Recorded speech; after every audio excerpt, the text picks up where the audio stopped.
Hey guys, it's Obscure Creations here, and in this video today I'm showing you how to use optical flares that have a black background. Okay, usually most optical flares have this, and to use them you have to use the screen blending mode, and today I'm going over how to use them and if they have problems, how to fix them. Okay, so also you want to download what's in the description. This is kind of optical flares for you to download, and they were made by a person called HEROboard or HEROboard, I'm not sure how to say it, but either one of them. So yeah, they're really good, and I think he made them in Cinema 4D, so if you want to have a little kind of crack at that, you can do that and tell me how you get on with it. So yeah, as you can see, I've updated to Photoshop CS6, and yes, it's actually okay. I might make a review on it.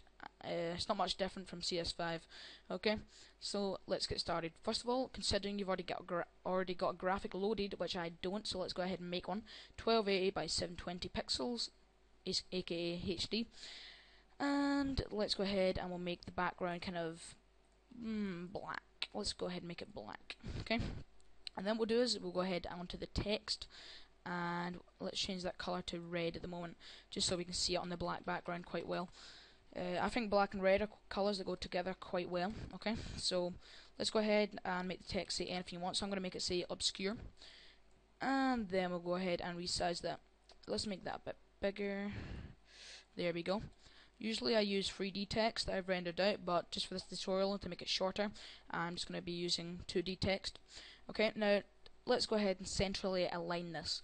The best way to centrally align it is to use these tools up here, but if you are on the layer and you're thinking, but I can't use these, they're not enabled yet. To enable them, you want to make sure you're on the selected layer you want to center, and then hit Control A or Command A if you're on Mac. And as you can see, use this tool right here. That centers it into the that basically centers it, and then to center that centers it horizontally, and to center it vertically, you use that right there. Okay, then hit Control D. That'll get rid of the marching ants, and as you can see, that's perfectly centered. Okay. To me, it doesn't look centered, but it actually is perfectly centered. Okay, so now let's go ahead and we'll add some blending to this. I'm not sure if there's any good blending we can add to it, but we can always kind of try. Okay, so I'm just going to be using I use blending mode quite a lot, which is this and a kind of dark kind of blue. People use this quite a lot on kind of forums I go on, and it actually looks okay. So let's go ahead and give it a little stroke as well. You may see these, like people who are new to graphics make graphics like these all the time with kind of boring kind of fonts. So yeah, let's just make this kind of pink and see how that works. So as you can see, that actually works okay right there. Okay, so yeah, that's completely pretty much it. Okay, for the object that I've made, which is going to be the text. So let's go ahead and we'll go ahead and insert in a lens flare or an optical flare even. Okay, so go ahead and click Control or Command O, or obviously go to File, Open. Okay, and as you can see, considering you've downloaded the optical flares by HEROboard or HEROboard, you want to go ahead and find them. Well, extract them first from the RAW file or zip file and find them. As you can see, I've got them right here. And as you can see, there's lots inside for you to use. There's also a more folder, and yeah, I consider subscribing to the channel if I can find it. The link will be in the description. Okay, so as you can see, loads of them. And now I'm going to be using this one right here, as I think this one works pretty well. Okay, so let's go ahead and open this. Okay, and yeah, this looks like it'll work pretty well. Okay, so let's go ahead and hit Control A and then hit Control C. This will select the full image, then copy it, go into here, then hit Control or Command V, and it'll paste it on top. You have to make sure that it's on top, or else this will not work. Okay, now you're probably thinking, but now I can't see it. But if you move that way, you can see it kind of. So just position it the way you like. You'll be able to position it the way perfectly you want in a little minute. So make sure you're on the selected optical flare layer and change from normal to screen. And as you can see, there you go. An optical flare has been made. I only consider using these on some graphics, as you can see, the screen blending mode does not work absolutely perfectly, because if you can see it, right kind of there's kind of split from a kind of light grey, aka the optical flare, to complete blackness.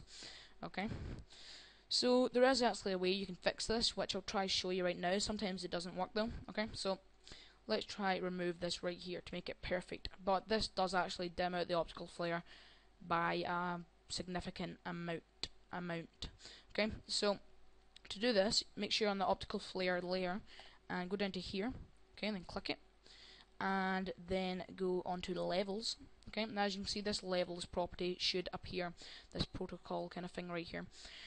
Okay, and as you can see, if you were to change anything here, it changes the full image. Okay, but you don't want that, so you want to hit Control Alt, well Alt, even hold Alt, and then click in between the levels layer that's been created and the optical flare, so it kind of goes onto the optical flare. Click in between them, and as you can see, now it's kind of pointing down. If you can see that wee arrow right there, it's pointing down, which means it's overlaying on top of only that layer. So let's go ahead and drag this to there, and as you can see, what this does is this does that. Sometimes it doesn't do that, but in most instances it does. So to do it differently, you have to move the white instead to the left, and as you can see, that is kind of blurring out the full thing, but as you can see, it's kind of getting less kind of visual, right? That kind of grey kind of contrast right there, it's kind of not being visual, and when people see that, they won't be able to actually see that properly. So yeah, there's kind of a pros and cons of optical flares, I guess. These being, sometimes it doesn't fully screen itself, and you have to do this, and this doesn't work very well either, as it dims the optical flare. Okay, so yeah, I'm pretty sure though you could actually just lower the opacity of the optical flare, but I'm not sure if that would do anything. Yeah, it actually does do a little bit, but it's not as good as quality that it should be. Okay, so as you can see, if we were to do this on a different kind of coloured background, it probably would work better. Like, let's try this out, just before I end off the video. Try this out, just like that, and then boom. That's actually not as good even anyway. So yeah, you can always kind of toy about with the kind of colours and stuff to try and make it work better. But yeah, this is how you would use optical flares. Some optical flares are better than others, by the way. So yeah, sorry about that kind of noise that's coming up. The move tool and the layer is locked. Okay, so as you can see, yeah, it's good to use these on kind of images that are smaller than the actual optical flare, which means that you don't actually see much kind of effect on the actual contrast kind of bit there. So I always try and make graphics with optical flares pretty small. So yeah guys, thanks for watching this video. Please comment, rate and subscribe. Whoops, I just said rape. Okay, but anyway, don't do that. Just go ahead and comment, rate and subscribe. Thanks guys for watching this video. Please comment if you're having any troubles with this, and yeah, thanks guys. I'll be having more kind of videos soon, so thanks for watching.